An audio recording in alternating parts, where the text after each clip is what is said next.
Good morning and welcome to June's Art for Breakfast. My name is Sawako Hidaka, Executive Director of Asia Society Japan, and I'll be your host this morning. We've been going through this museum series on an online basis from 2020, starting from the Freer Gallery at the Smithsonian Museum. Today, we have the privilege of inviting Ms. Melissa Rinne from one of the oldest museums in Japan, the Kyoto National Museum. From the Heian period in 794 to the end of the Edo period in 1868, Kyoto was the cultural and political epicenter of Japan. It was the capital of 2,000 years. And the Kyoto National Museum that opened in 1897 houses cultural properties from that period. It's a very long time. Its vast collection is in itself a representation of Japanese cultural heritage. Today, we invite Melissa, who is a senior specialist at the museum, and she'll be presenting an insider's view of the museum, taking us through the vast collection of priceless objects of historical significance and the challenges of running such an institution of national treasures. Rinne-san knows museums globally, being a Japanese art curator at the Asian Arts Museum of San Francisco, and she's a Japanese textile specialist. She's going to give us insights into how Japanese museums are managed and how it differs from museums abroad. So let's welcome Melissa. Over to you, Melissa. Thank you. Thank you so much, Sawako, and thank you to the Asia Society for inviting me today. It's a real honor to be here, and also a big thanks to those of you who came out in this very, very warm morning here in Tokyo. Yes, Sawako asked me to speak with you today about the Kyoto National Museum, and this is a place that I've been working for a total of, I guess, 14 years. I'm in my 15th, just beginning my 15th year now.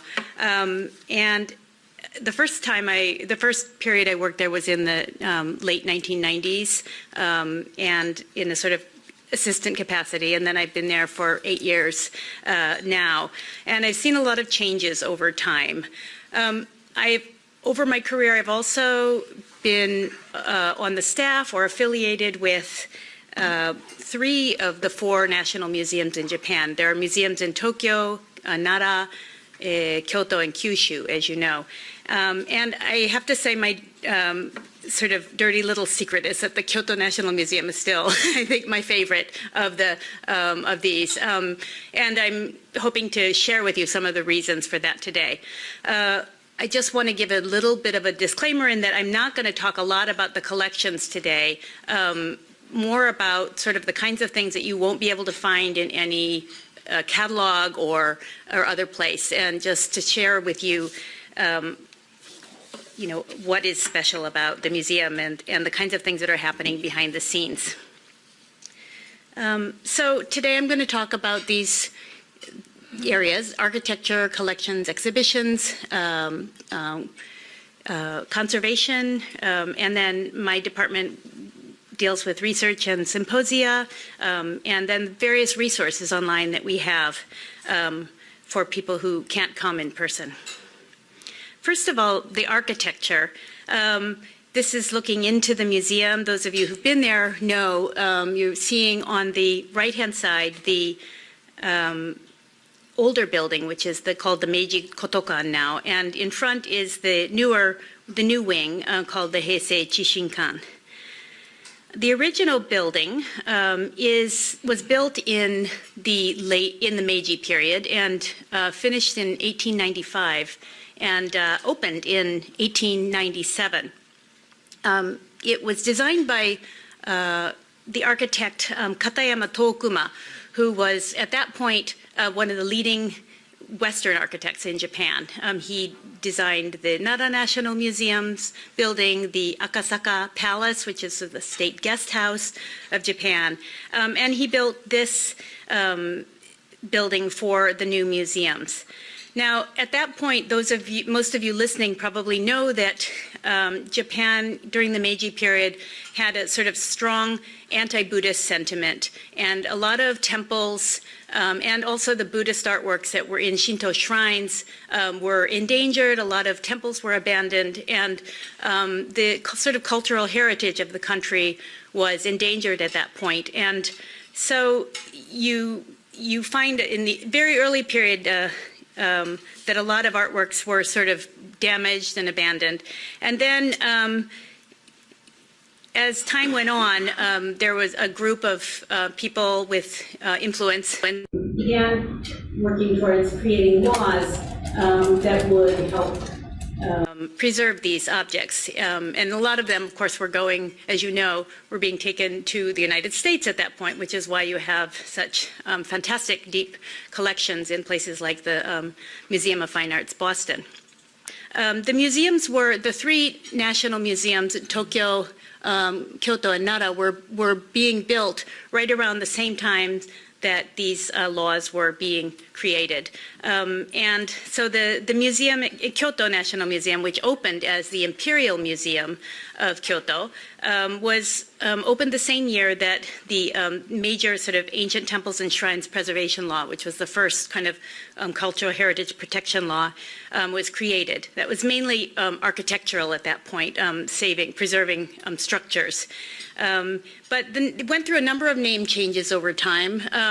It was changed to the Imperial Household Museum at one point, and then when the future Showa emperor was married, it was given to the city of Kyoto, and it became called the Onshi Kyoto Hakubutsukan, which is Imperial Gift Museum. And then there were several laws, the National Treasures laws, the initial National Treasures laws happening before the war took place. And then, of course, the law that has been so influential today, the law for the protection of cultural properties in 1950, after the fires at Horyuji happened, and this law and the current system of national treasures began basically in 1950.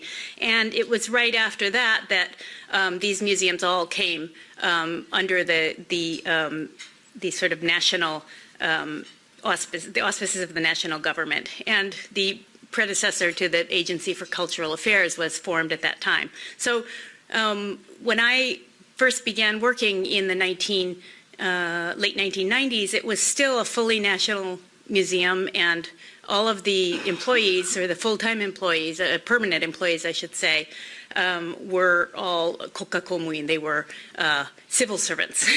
And then in the year, I think it was in 2000, while I was there, they had something called Dokuritsu Gyosei Hojinka, so the sort of semi-privatization of the museums, and that has since then, the museums have come under the auspices of a sort of umbrella organization called the National Institutes for Cultural Heritage, NICH, and that is who we all work for now. So the location of the museum, and it's shown here, but you can see it's in a very historic area. We're looking north here, so those are the northern mountains, and you have the eastern mountains here on the right-hand side. You have temples all around it. So on one side is Myohoin Temple and Sanju Sangendo, which is part of Myohoin, actually, to the south. And then to the north is Hokoji Temple. You have Toyokuni Shrine there. And then the river going alongside to the west. Historically, too, the area in red is the museum. So that whole area in the 12th century, during the Heian period, was called the Hojuji Dono. It was the palace of Goshirakawa emperor. And so there were all kinds of buildings, and the main temple building of that palace was Sanju Sangendo, which is, so if you look at the red square and then you look at the sort of lower left-hand side of the red square, you can see a vertical building. That is Sanju Sangendo, the Hall of 33 Bays, and it's a very, very long hall. As you know, it has 1,000 identical images of the 1,000-armed Avalokiteshvara Kannon there that have been in situ since pretty much since that time, since the 12th and the 13th centuries. So, and then in the medieval period, it was a seat of government, the 13th century, and then in the 16th century, under Hideyoshi, this area, which is in green, was the temple of Hokoji, where Hideyoshi built the great Buddha of Kyoto, which no longer exists today. If you look at the architecture and I do recommend doing this when you come. It's not the place you normally go in today, but coming down and looking at it from the west and looking towards the east. And then you can see, if you come down to the gates, that it was built to nestle into the landscape. And you have these mountains on either side of the central dome. And that is, I feel, very sort of a Japanese take on Western architecture to create kind of make the landscape, fit into the scenery. And it is a sort of French inspired architecture, Baroque, Renaissance, Second Empire. It has a lot of different elements in it. But one of the big differences from what you would see if you went to Europe and you saw this kind of building is that it's a single story. It's like hiraya, so which is also, I think, represents the Japanese tastes and conventions. It has kind of interesting elements. This is the pediment, and instead of having sort of Greek gods there, you have two Buddhist deities of the arts, Bishu Katsuma and Gige Ten, who are, their Sanskrit names are there, who are gracing, and they are holding a chisel and a mallet and scrolls representing their specialties.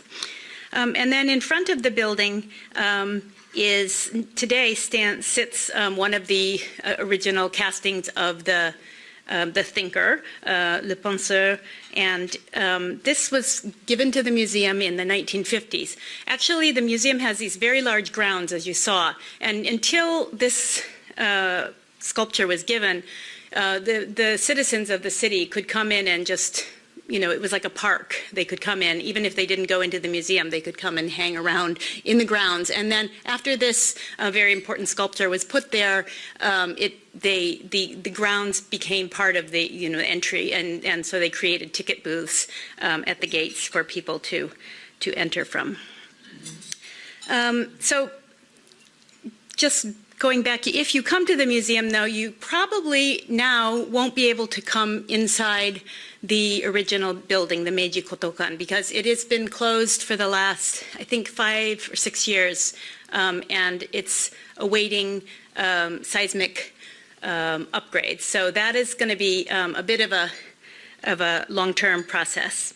But you will definitely come to the Heisei Chishinkan Wing, which was opened in the year 2014 in September, and is now the main gallery space for the museum. It was designed by Taniguchi Yoshio, who many of you in Tokyo are very familiar with.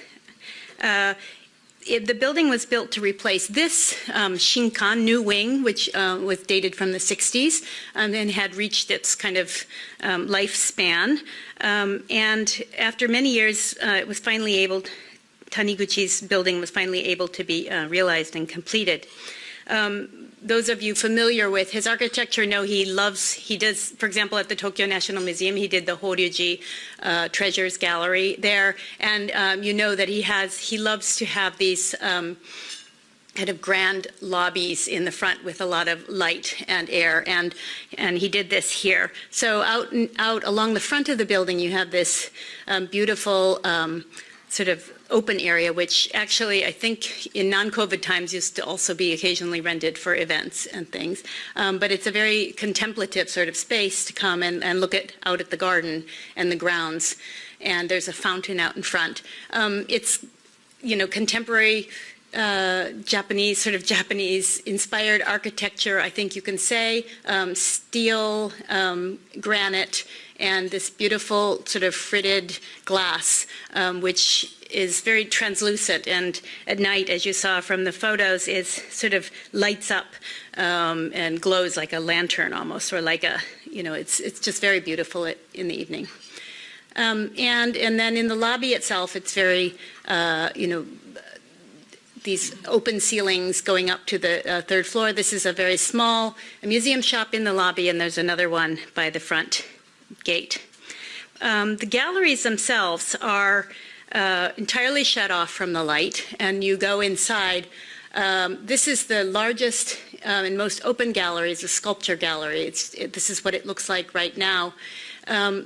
But even our sculpture gallery, I have to say, changes. So this just happens to be what it looks like in preparation for our upcoming exhibition. But if you come another time, you'll see different sculptures on view here.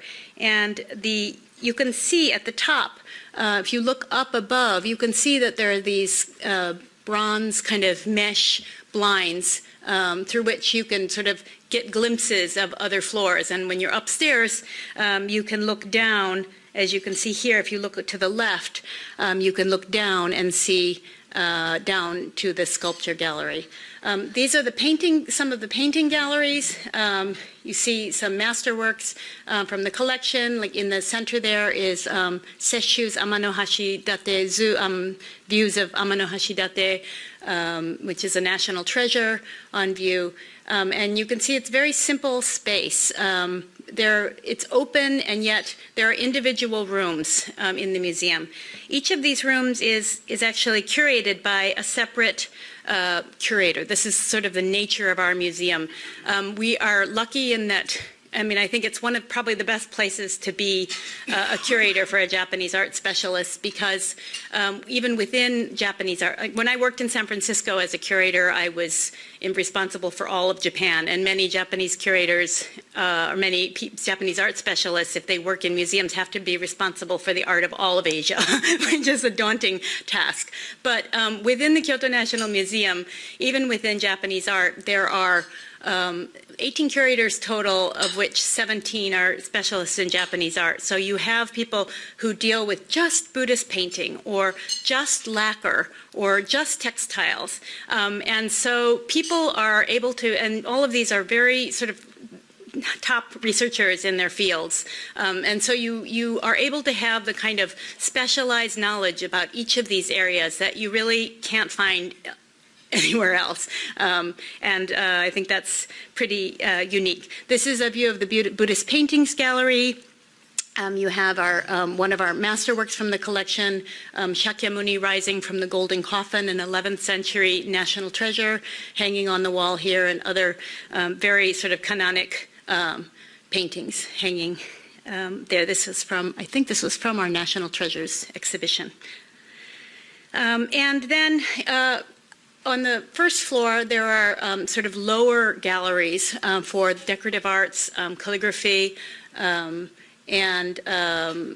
applied arts. This is the textiles gallery, and you see in the front one of our beautiful kosode. It's a katabira, which is a summer kosode that is made of rami, bast fiber textile with embroidery and tie-dyeing. And you see against the wall another famous work from our collection from the very beginning of the 17th century. Now, there's an interesting story about the Heisei Chishinkan. I mean, if you're coming in, this is the view if you're coming into the museum and you're looking towards the entrance hall. And I would say for a national museum's to the grand entrance to a national museum, it's very unobtrusive. It's kind of off to the side. It's quite small. And there's a reason for that. It's an interesting story. So I told you earlier about the historical site of this, and that you have Sanju Sangendo to the south of the museum, and you have Hokoji, which had the great Buddha of Kyoto, to the north. And this is this is an image from a painting, a screen painting called Rakuchu Rakugaizu. These are scenes in and around the capital. And this, if you see the large building there that you see, that is an image of the Great Buddha Hall in Kyoto. This painting dates from the early 17th century. And then on to the right of it, you see Sanju Sangendo, the very long, thin building. And if you look carefully, you can see a sort of a road going in between, and little figures walking in between the two temples. So the entrance to Hokoji comes from this direction that we have towards us here. At the bottom is the west, and so we're looking you would look like the National Museum. You would look at Hokoji from, with the eastern hills behind it.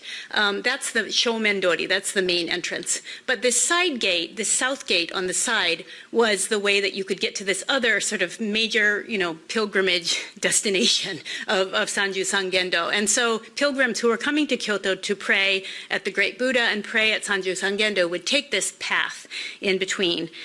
When we did the excavations before building our museum, we discovered that right underneath the entrance of our museum, what ran the sort of wall around Hokoji. And so that gate south gate of Hokoji ran right under the current entrance of the building. And so they actually had to, they found foundation stones under there. They recovered them up, but they're about a meter below the surface. And they're marked now in the reflecting pools and also in the lobby by these double rings, which mark the sort of foundation stones of the gate. And then the corridors going around are marked by single rings, which you can find if you come and look in person. So as you walk into the museum, you are walking on this historical sort of pilgrimage path into towards Hokoji. And so the architectural sort of concept for the building then became that there was this axis, looking towards the east with the mountains behind it framing the building. And then there's another axis, north and south, between Sanju Sangendo, and there's a great south gate of Sanju Sangendo on this same axis, and going towards the original south gate of Hokoji. Now, one other thing I'll point out is if you look at the building of the Great Buddha Hall, and this was 19 meters high. I mean, really huge. It's larger than Nara, larger than Kamakura.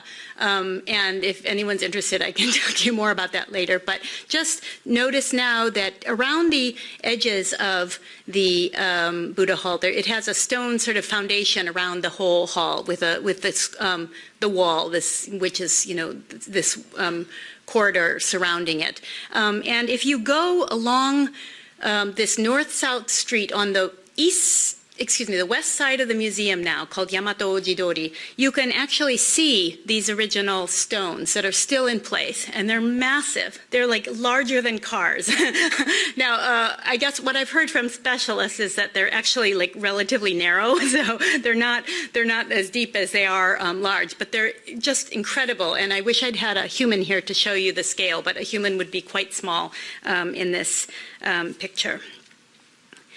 And then just another little plug. Even if you don't have time to come into the museum, we have a little cafe out on the street. And it has a very nice view. It's a very nice place to sit and look at the museum from the outside. And it has seating outside for days when weather is nice. Okay, next, let me turn to the art. And again, I'm not going to go into details about the collection per se today, but more about how we manage it. And so the art is, of course, at the center of what we do at the museum. And these are the various ways, things that we do with the art, collecting art, exhibitions, research, surveys, conservation, and education and outreach. As I mentioned earlier, this is kind of a boring slide, but it has some important information in it. This is what our collection is today. We now have around 8,000, a little more than 8,000 museum-owned objects, we're going to call it, and then we have 6,500 kitakuhin, we call them, the objects that are sort of in the museum's custody on long-term loan. And this is a little bit deceptive because the way that I left the kanji in there purposely. We use the word ken, which means in our terminology we call ken an object or a set of objects. So a set of objects could be one temple's entire trove of documents. Could be one ken. So that could include hundreds of objects within it. So it's very deceptive in terms of the size of the collection.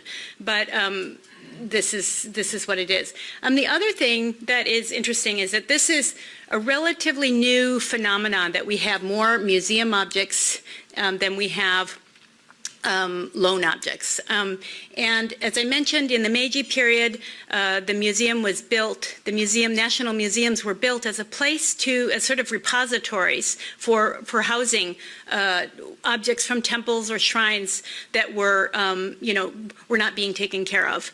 But they usually retained ownership, of the objects. So they would be sort of given to the museum on loan. They could be exhibited there, but the museum didn't own them. And that has continued. So because of this, the way that our collection is set up, if you come to the museum, for example, unlike the Tokyo National Museum, where usually you can take photographs, our museum, because at least half of the works on view at any one time are going to be owned by private collections, temple shrines, or even sometimes private collectors. We don't allow photography in our galleries, and that's the reason. It's frustrating, but the museum has these very long and very sensitive relationships with so many temples, and we place a great priority on maintaining those relationships. And which is the reason that it's like that. Now, the museum-owned objects, some of these come in through purchase. We do have an acquisition budget every year, and so curators are able to purchase masterworks. And also, we are sometimes given major collections. For example, the Moriya collection in 1954 is a large collection of mostly Buddhist manuscripts. The Ueno collection by Ueno Riichi, who was the head of the Asahi newspaper. He was a major art collector, and his collection was given in 1960 by his son. And then in 1999, when I was there, in my earlier time there, we received the Summa collection. That came in over a number of years, but that was given by the son of a diplomat who was stationed in China for many years, and a major collector of modern Chinese paintings, and was connected with a lot of the artists in China. And so you have this incredible, really, nowadays sort of priceless collection of modern Chinese paintings in the museum. And then more recently in 2018, we received about, I think, 1,000 works or so from the Hiromi family, who are a family originally of shipping wholesalers in Kaizuka, which is down by kind of near Kansai Airport, and they were a very old, wealthy merchant family, and had multiple storehouses, kura, in their house, and the museum was the recipient of a gift of just kind of a whole trove of the kinds of objects that people of that class would have gathered from the late Edo period through the early 20th century. Now, when you come to the museum, one of the other things that's, as I mentioned, we have a curator sort of in charge of each area of the collection, and typically a curator will be not for the special exhibitions, but for the museum collection exhibitions. They will each be in charge of one sort of gallery. And so what happens then is that you actually have just this whole range of small, beautifully, carefully curated exhibitions, any one of which could be, you know, like a destination in and of itself. But you have all of them on at the same time. And you can see when you're, you know, coming from the outside and you're wondering what's on now, you can see, you know, in this digital signage, in the lobby of the museum, which will tell you what's on in each gallery. But at other times of the year, we actually have to deinstall the entire hall. So this is, we have special exhibitions twice a year or sometimes 3 times a year, and these are now held in the Heisei Chishingan. They used to be always held in the older building until it was closed. And so we have these special exhibitions that are in the main exhibition, in the main hall too, and so the curators have to deinstall the entire space for that, which requires an enormous amount of labor and planning on the part of the entire staff. I want to point out this great exhibition that we have coming up this fall, which I hope some of you will be able to make time to come and see. This is called Chanoyu Tea in the Cultural Life of Kyoto, and it's happening from October 8th through December 4th this year. That's the kind of thing, these are lone exhibitions that we have. But we also have feature exhibitions would be smaller, sometimes lone exhibitions or sometimes collection exhibitions spanning multiple sort of genres, and then these collection exhibitions which are usually, you know, one sort of limited area of the collection. But this is a main point that I want to share, which is something that's so different about Japanese museums in general and our museum, is that if you say, well, I've been there, I've seen that, it's not the case. Almost everything in the galleries is changed every 4 to 6 weeks. Occasionally, we'll have a special exhibition that's 2 months long, but usually they're 6 weeks long. And so anytime you come, it's entirely different. And that's really something that is very special.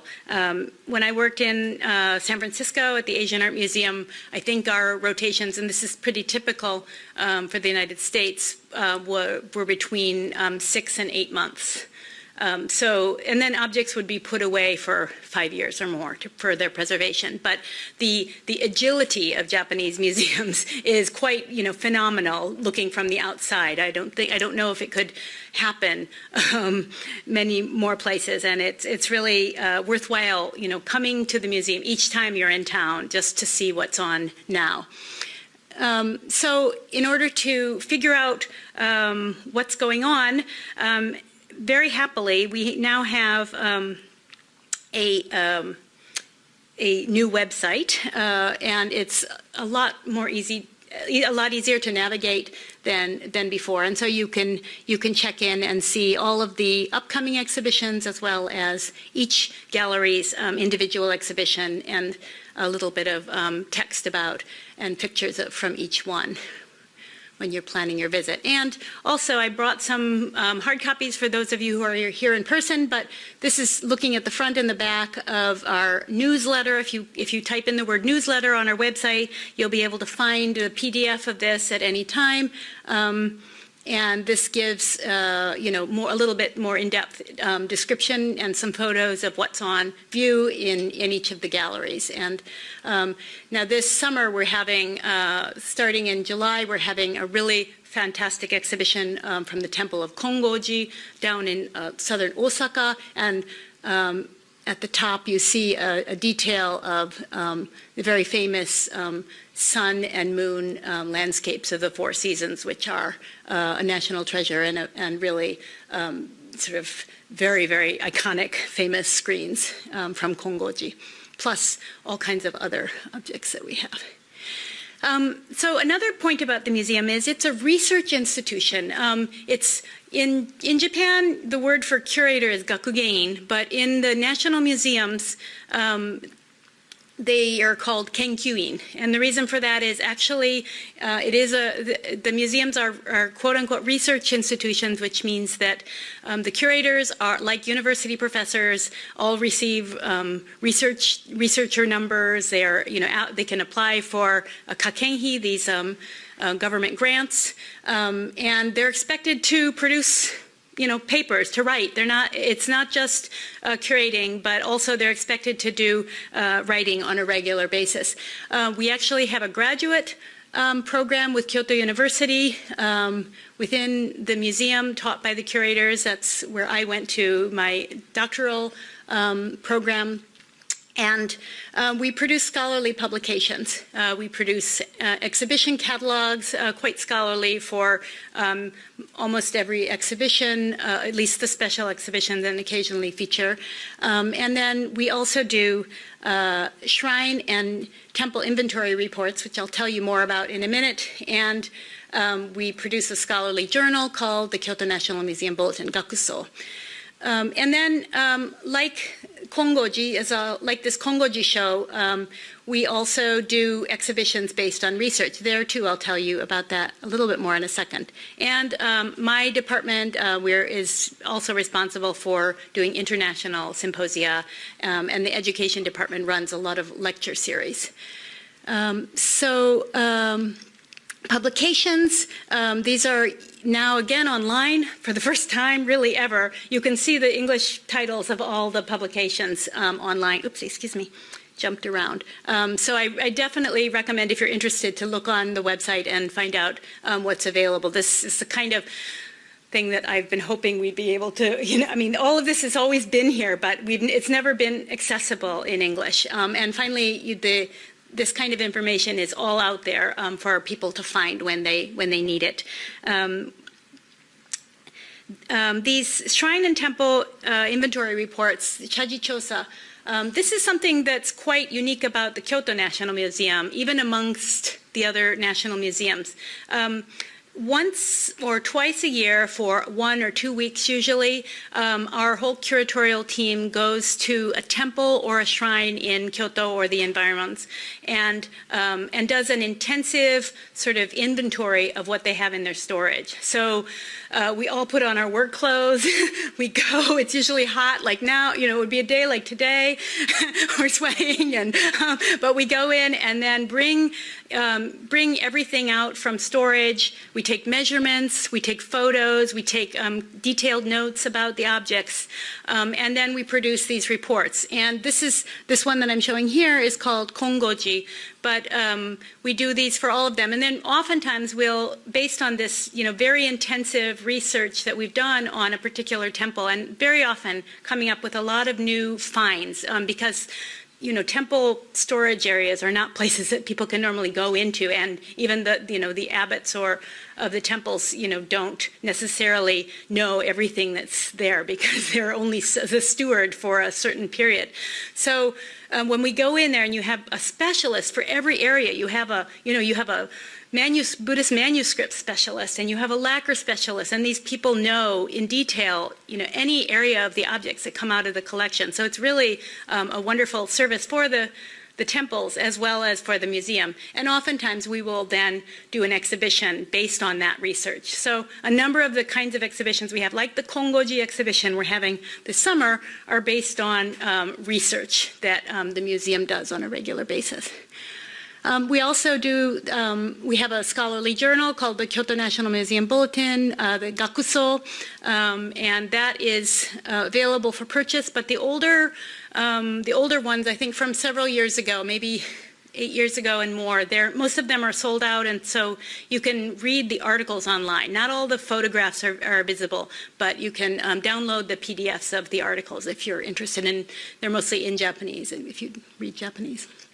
And then my department is called the Department of Research and International Collaboration.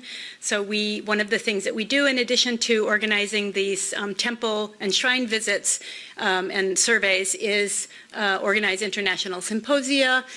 This is the one that we had recently called Dongwon Forgeries and Recent Silk Roads Research, which was related to Buddhist manuscripts from Dongwon in our collection, which have been said to be forgeries, and reinvestigating that with the leading scholars in the field, Dr. Susan Whitfield, who was originally at the British Library, and other scholars from Germany and China, and a number of the leading Japanese scholars who are working on this. This is all online. If you look for under symposia, you can see the whole 5 hours of papers online, and it's quite an interesting program. So if you have any interest in that, search for that on the website.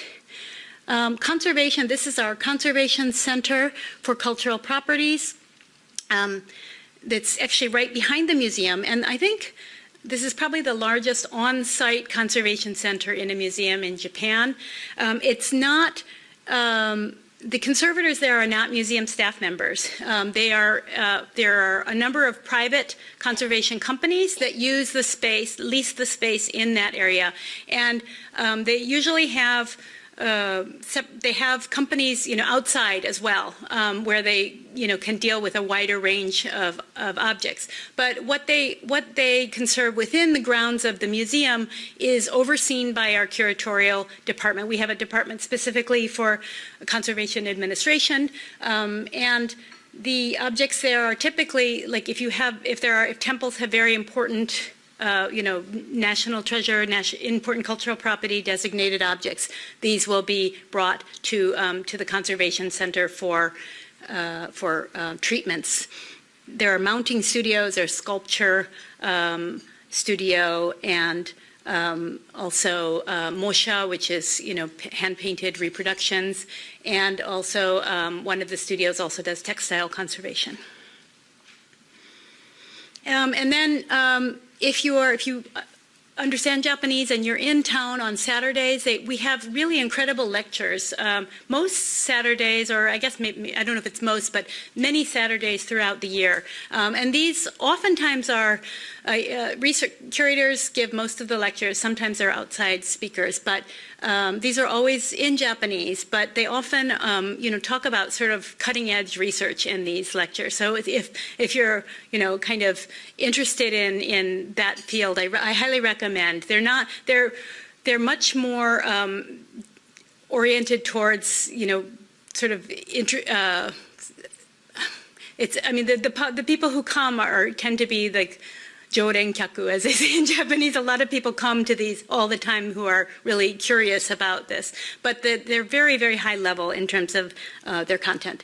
In terms of education, we also, right now these are closed down, but normally we have a whole group of docents called the Kyohaku Navigators, and they run these hands-on carts which have sort of very high level replicas of objects in the collection that you can touch and handle. And then we also run a program called the Museum Sommeliers, in which we have very high quality reproductions of usually famous paintings, screens, or sometimes hanging scrolls, and these are taken around to schools, and then graduate students and trained, usually graduate students and undergraduate students, but people specializing in art history give these really wonderful introductions, in-depth introductions to a single work for the children, and it's a fantastic way for them to sort of, create a spark of interest at that young age in art. And then multilingual content. This is something that I have, I guess, in all the years that I've been at the museum has been sort of one of the things I've pushed for the most and sort of I'm most passionate about within the museum because it didn't exist much in the past. So now if you come to the museum and you look at something like these, which are really, these are important cultural properties, quite large plates are on view now.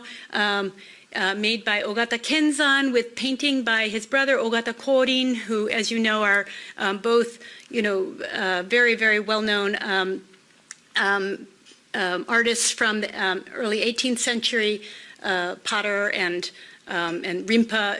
The word rinpa comes from these, the name Korin. These are on view now, but if you come and see, you will be able to read a description of these objects in not only Japanese, but also in English, Chinese, and Korean. And this is something that has been happening since about 2018. We've put this in place. Back in the old days, it's kind of hard to see here, but what we used to have is Japanese labels with just the English and maybe the time period and the owner in English, and then everything else was in Japanese. And that was kind of what the museum did for decades. I mean, really probably since, I don't know how long before, but when I was here in the 90s, that's what it was like. And then in my early years there, I was trying to get more content about individual works on, so I would ask if I could write just a few labels, and I would write these very in-depth labels for maybe 3 or 4 works in each gallery, which were would give a lot of an introduction, and so a foreign visitor could come and at least get an introduction to some of them. But actually after 2017, the museum, there was a directive from the national government that we needed to have didactics available for the foreign visitors. As you know, this is this big push for tourism also in Japan. And so at that point, we hired, these are 3 of my wonderful colleagues who are in charge of the Korean, Chinese, and English. All of them are either PhDs from top universities or writing their PhDs for top universities. And you can see their desks are surrounded by large stacks of books because they are responsible for writing, translating / writing the labels for all of the entire museum.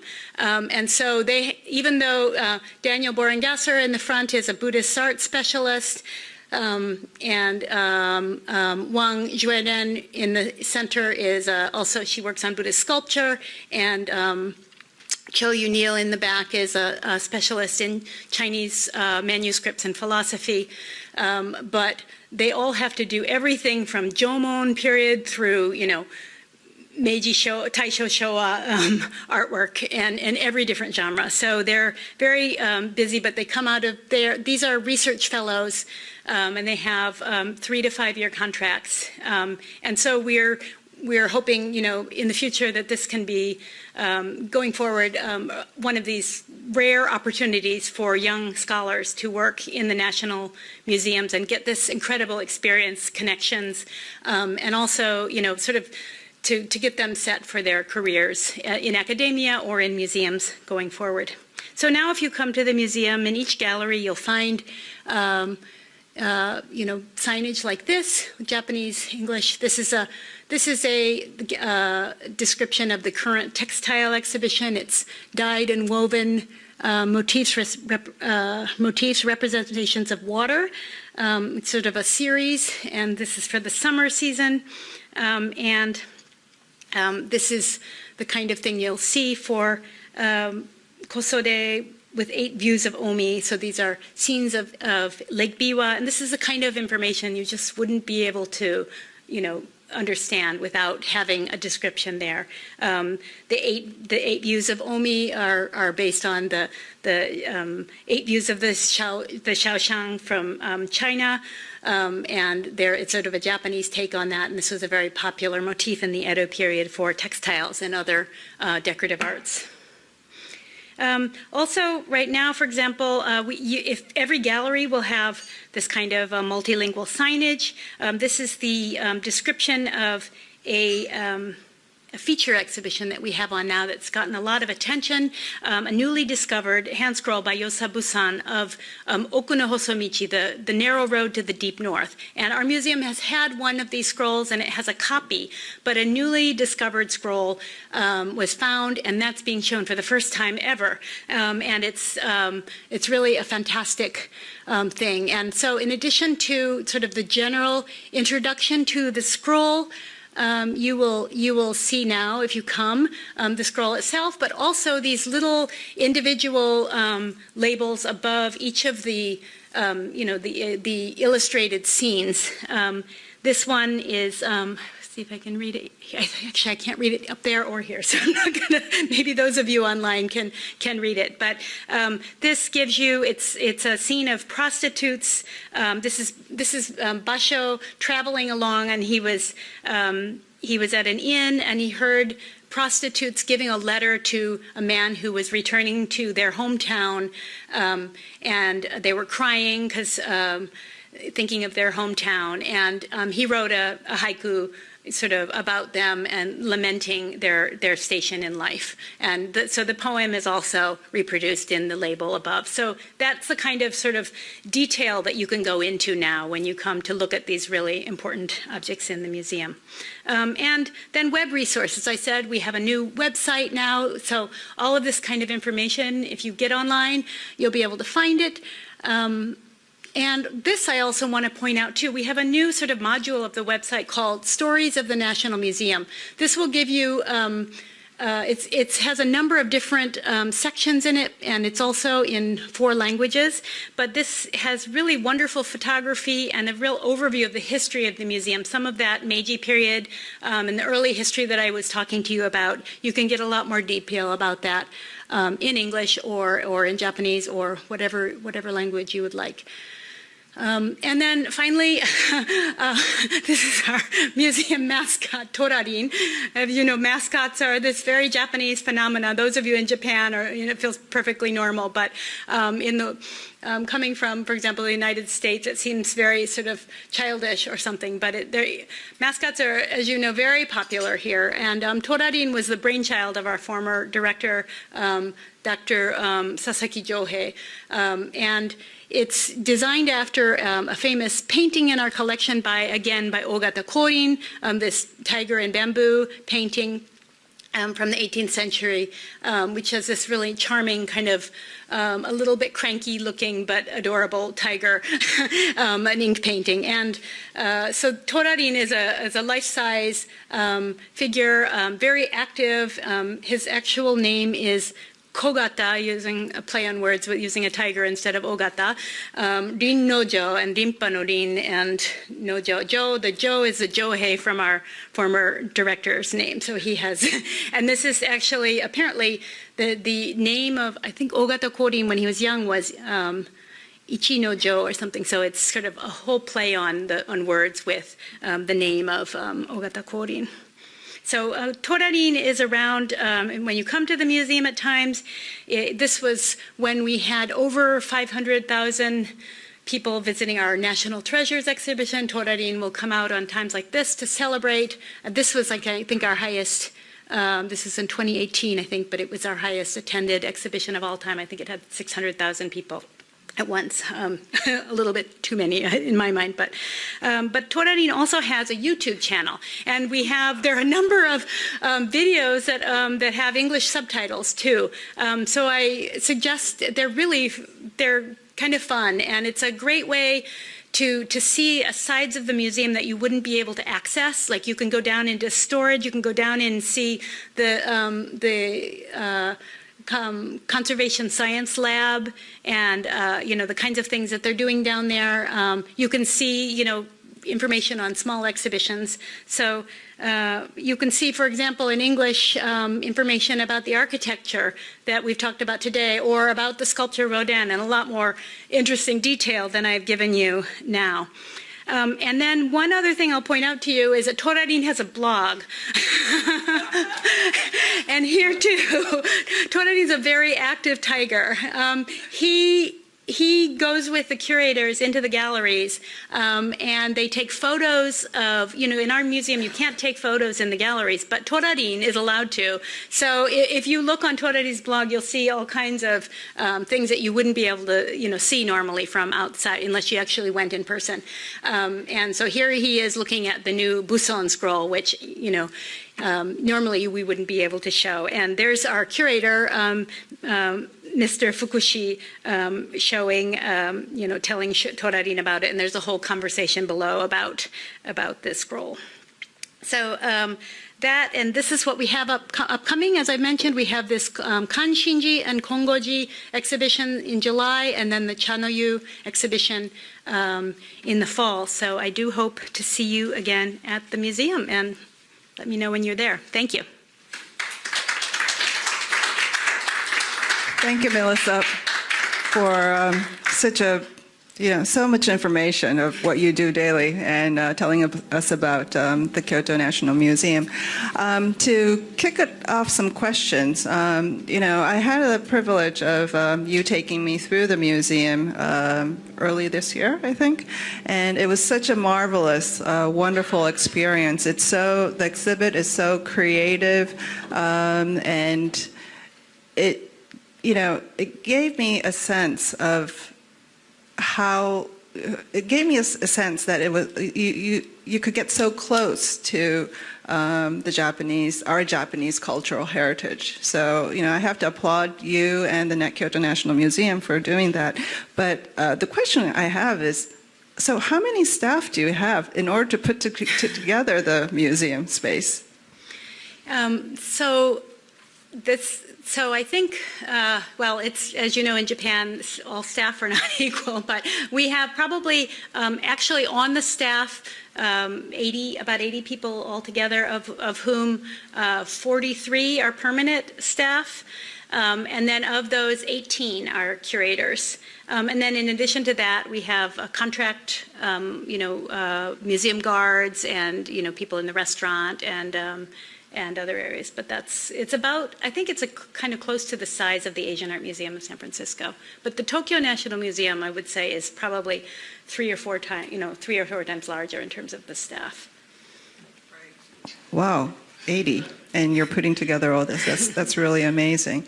And in terms of the exhibitions between the U.S. and Japanese museums,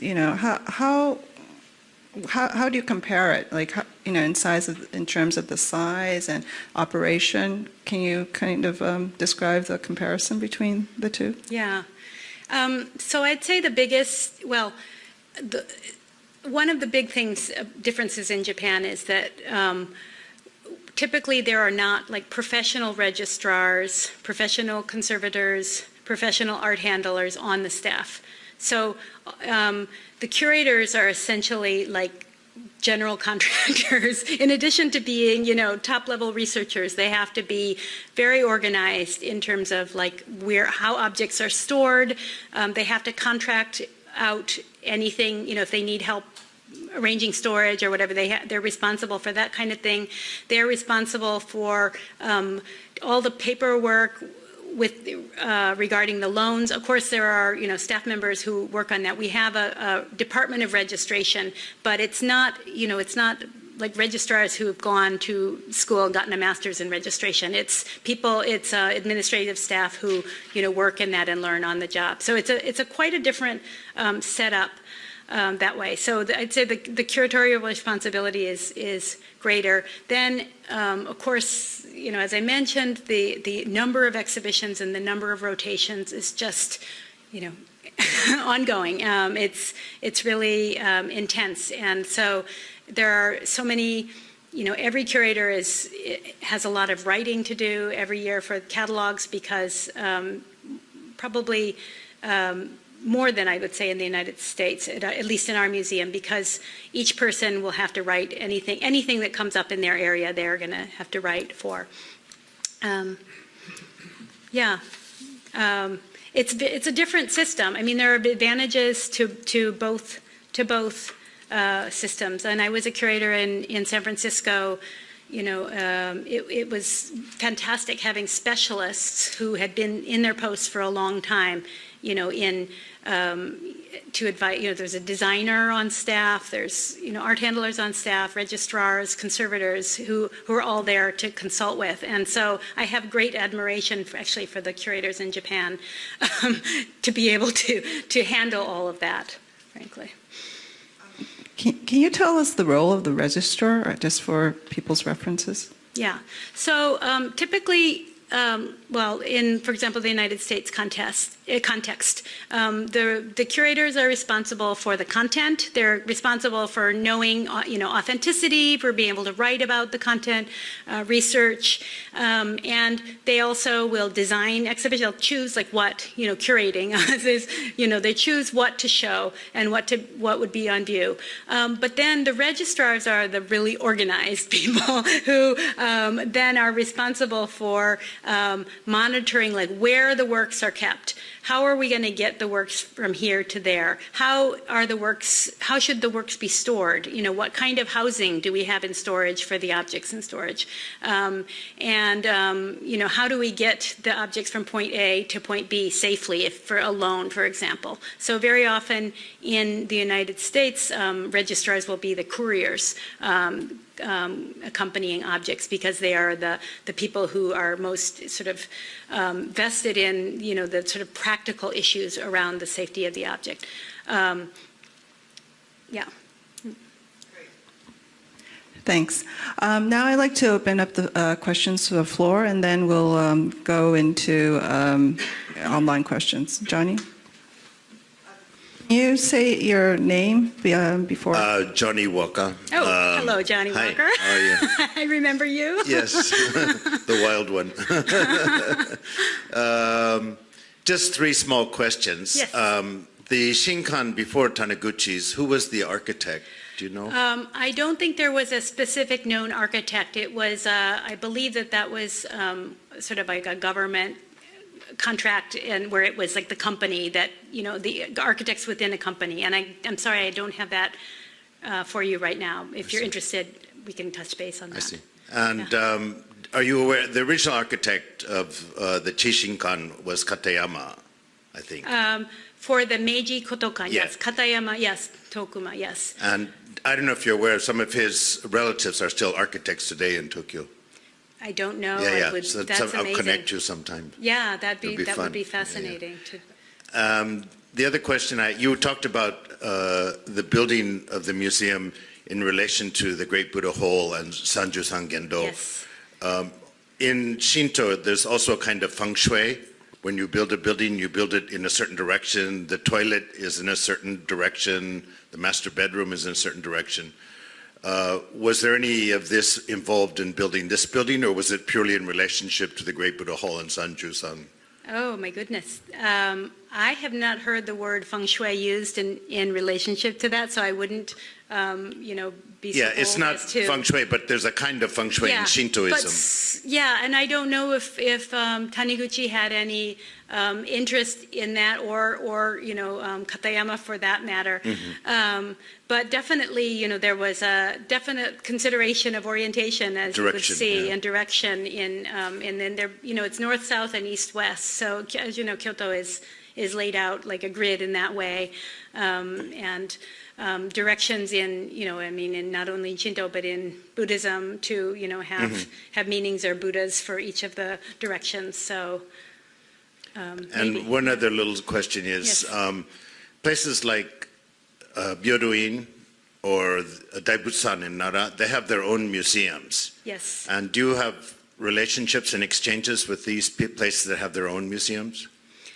Yes. So, that's a good point. So, as I mentioned, early on, the national museums were kind of the only repository that was like a safe place to store the objects and had museum storage. And then over time, a lot of temples and shrines too have been building, museums like Byodoin. And then they take back their objects.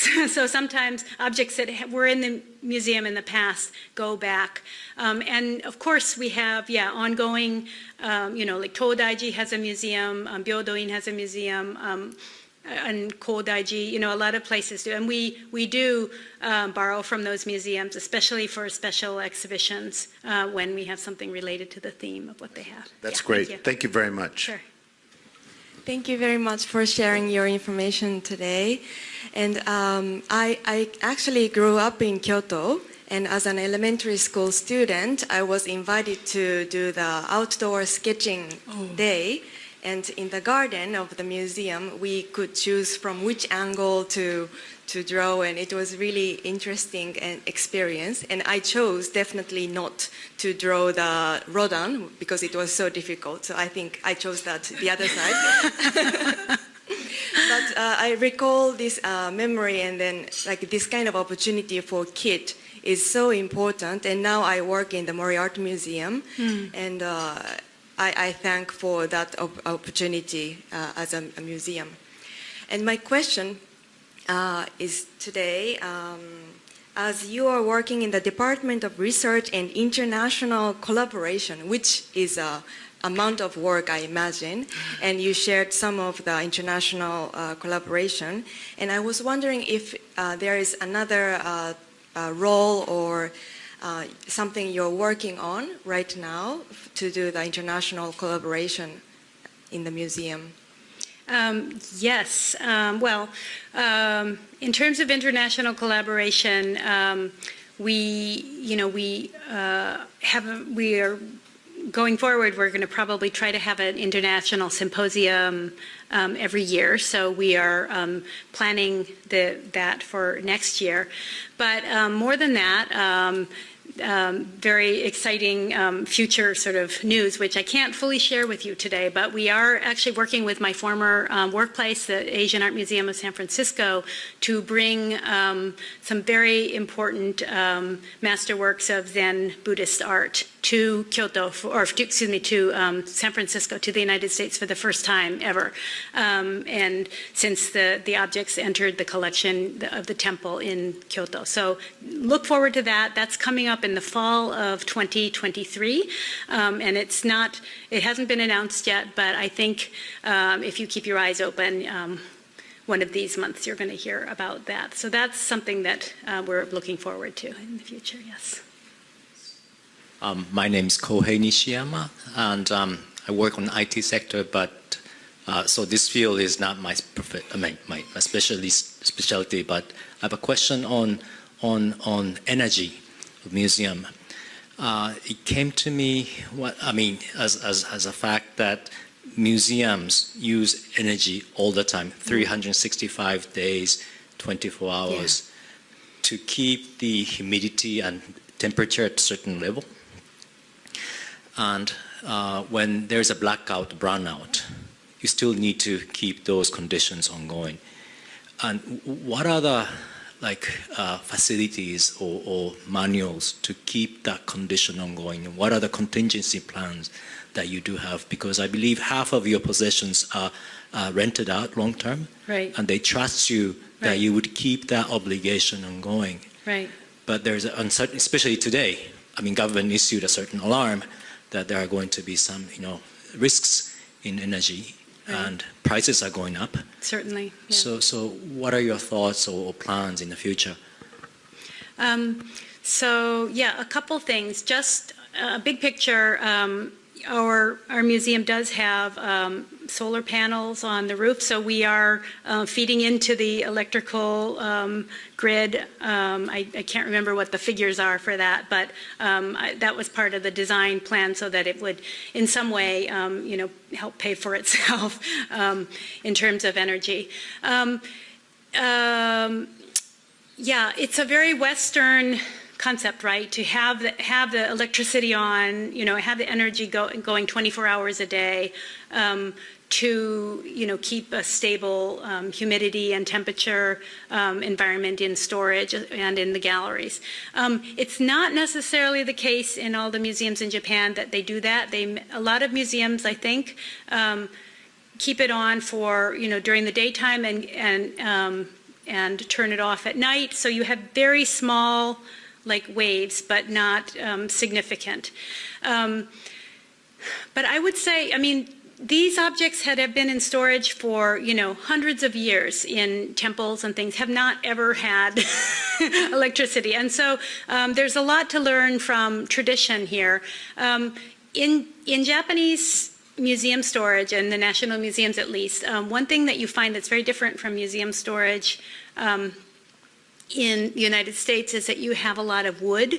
So the storage rooms tend to be lined with wood. They have wooden floors, wooden walls. The cabinets for holding the objects are wood. And this is, of course, cured, treated wood, so it's not off-gassing when it goes into the storage. But that's one way in which sort of you help maintain humidity, even if there's the humidity the electricity goes off or something. But another traditional practice, which is maintained in storage in Japan today, is the use of boxes. Wooden boxes are, as you see scrolls are typically like put in a box, in a Paulonia wood, kiri, or is that sort of the favored wood for boxes.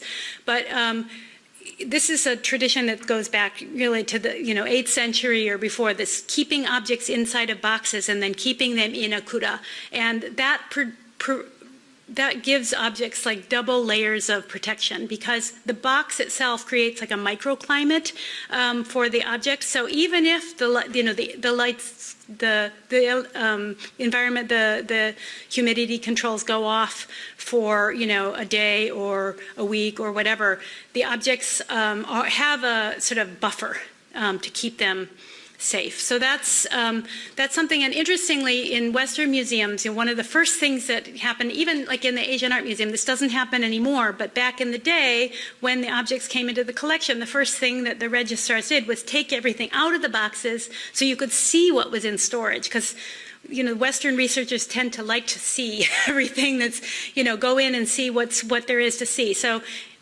some of those boxes have been, restored.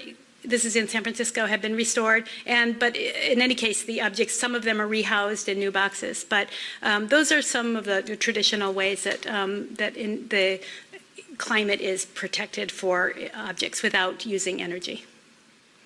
So we're kind of running out of time, so I'd like to take one question from online, and I think we could wrap for the day.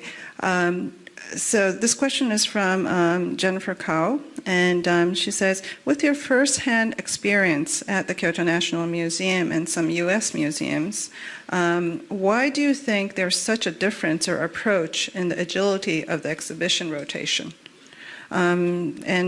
Another question that just came through is, for the Shrine and Temple reports, is the English edition a complete translation or just basic data?